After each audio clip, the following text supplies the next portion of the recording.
शुभ प्रभात आज सम्पूर्णमा लगायत प्रधानाध्यापकज्यू, शिक्षक-शिक्षिकाज्यू, दिदीबहिनी, दाजुभाइ लगायत मेरो प्यारा साथीहरू, आजको कक्षा 5 को छात्र आयुष मल्ल हजुरहरूको अगाडि शहीद दिवसको बारेमा केही वर्णन गर्न गइरहेको छु। शहीद दिवस देशका लागि आफ्नो प्राण त्याग गर्ने ती अमर शहीदहरूको लागि सम्झना गरिने दिन हो। शहीद भन्नाले ती अमर व्यक्तिहरूले जनाउँदछ जसले आफ्नो ज्यानको परवाह नगरी आफ्नो देशको संस्कृतिलाई रक्षण गर्नको लागि आफ्नो बलिदान दिए। देशको संरक्षण गरेर आफ्नो जनताको अधिकारको लागि लड्ने क्रममा बलिदान दिएका ती व्यक्तिहरूलाई नै शहीद भनिन्छ।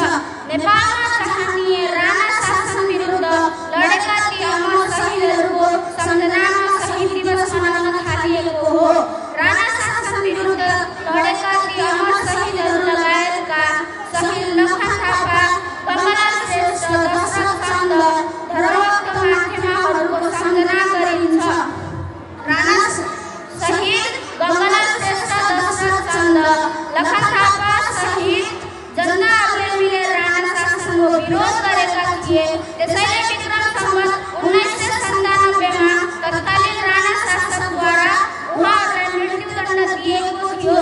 विक्रम सम्वत 1997